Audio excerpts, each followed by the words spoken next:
Paz do Senhor a todos, irmãos. Que Deus venha abençoar grandiosamente a vida de cada um. Fazer uma leitura aqui dissertativa no livro de Jonas, aonde Jonas vem fazer uma oração ao Senhor. Oração essa que ele começa a fazer não quando o Senhor lhe pede algo ou antes do Senhor lhe pedir algo, mas oração quando ele se vê indo contra o próprio Deus. E diz assim a oração em Jonas 2, versículo 2. E disse na minha angústia, clamei ao Senhor, e ele me ouviu. Do ventre do inferno clamei, e tu ouvistes a minha voz. No versículo 2 ao 9, o profeta faz citações de 8 salmos. O Salmo 120, 43, 31, 69, 18, 116, 3 e 142. Do ventre do inferno clamei, e tu ouvistes a minha voz. Não significa que Jonas estivesse realmente ido ao lado ardente do inferno, ou seja, mesmo no paraíso, que de fato é uma parte do inferno. Ele está empregando uma metáfora ou um simbolismo com respeito à terrível prova que havia vivenciado. Além disso, do texto não há evidência que ele literalmente tenha morrido e que foi ressuscitado, como alguns ensinam. Basicamente se refere à destituição e a uma situação terrível na qual somente o Senhor o poderia livrar. Consequentemente, e com grande alegria, ele mais uma vez diz, e ouvistes a minha voz. O Senhor nunca abandona os seus, nunca abandona aquele que se arrepende, aquele que volta a andar nos caminhos do Senhor. Porque tu me lançastes no profundo, no meio dos mares, e me rodearam as correntes das águas. Todas as tuas ondas e as tuas vagas passaram sobre mim. Porque tu me lançastes no profundo, no meio dos mares, refere-se aos marinheiros que, como os agentes da vontade divina, haviam executado essa detestável tarefa. E me rodearam as correntes das águas, todas as tuas ondas e as tuas vagas passaram sobre mim. Diz respeito ao espaço de tempo entre o momento em que ele foi lançado ao mar e o momento em que foi tragado pelo grande peixe. Durante este tempo, ele pensou que iria afogar-se. Sem dúvida, a sua oração começou naquele precioso momento, aonde que ele se encontrava dentro do grande peixe. E o ventre do inferno, no versículo 2, na realidade está falando do ventre do grande peixe. Então disse, lançado estou de diante dos teus olhos, no entanto, tornarei a ver o teu santo templo. A primeira frase se refere ao seu desespero quando foi lançado pela amurada. Suas palavras são semelhantes aos do Salmo 31, 22. Como, entanto, ainda verei o teu santo templo. Fala ele orando ao Senhor e importunando-o por misericórdia. As águas me rodearam até a alma, rodeou-me o abismo, as algas se enredaram na minha cabeça.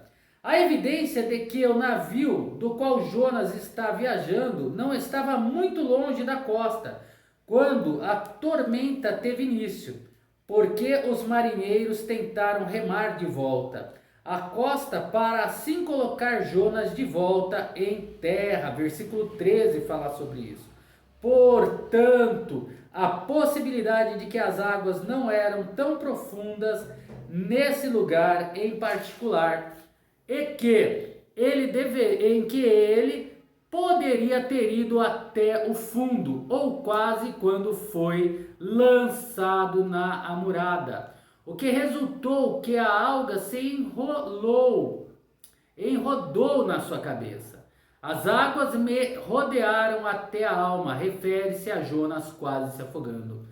Desci até o fundamento dos montes, a terra lançou os seus ferrolhos sobre mim para sempre, mas tu tirastes a minha vida da corrupção, ó Senhor meu Deus. Desci até os fundamentos dos montes, a terra lançou-me os seus ferrolhos sobre mim para sempre, expressa a experiência de quase morte de Jonas por afogamento. Mas tu tirastes a minha vida da corrupção. Refere-se a ele sendo salvo de afogar-se e da corrupção dos últimos poucos dias em que ele esteve fugindo de Deus. Ele dá ao Senhor todo louvor e glória por esse grande ato de misericórdia. Com a declaração, ó Senhor meu Deus, a frase mostra que Jonas está então novamente em comunhão com o Senhor. Isso é maravilhoso, irmãos. Nós, quando reconhecemos que Ele é poderoso, é Ele que tem poder sobre os céus e sobre a terra, sobre a minha e a tua vida, e nos reconciliamos com o Senhor, vemos quão grande livramento o Senhor tem nos dado. Quanto a minha alma desfalecia em mim, lembrei-me do Senhor, e a minha oração chegou a ti no teu santo templo. A primeira frase fala de desespero. A segunda frase se refere ao desespero que fez com que clamasse ao Senhor. Os que seguem as vaidades ilusórias abandonam a tua misericórdia. O fato de que o sofrimento e a autodestruição resultam da obstinação e da negação de Deus havia se tornado questão de experiência pessoal do profeta, uma vez que ele havia abandonado a Deus e se unido com idólatras numa viagem. Abandonam a tua misericórdia. É efetivamente interessante. Significa que Deus está disposto a demonstrar misericórdia a qualquer e a todos que se ousem crer nele. Que ele é capaz disso e que está desejoso de fazer isso. Abandonar isso é abandonar tudo para estar com o Senhor.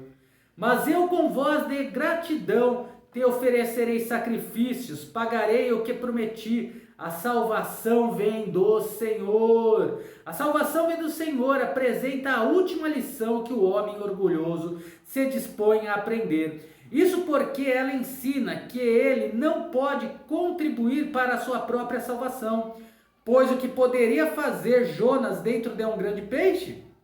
Desse modo, então, quando o homem é salvo, a salvação deve ser totalmente divina.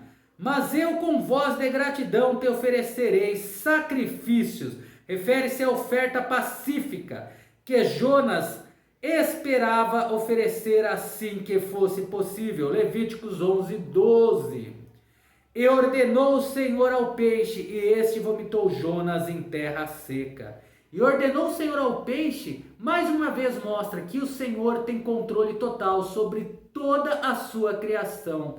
O peixe rapidamente obedeceu ao Senhor, enquanto Jonas não chegou a essa posição tão facilmente.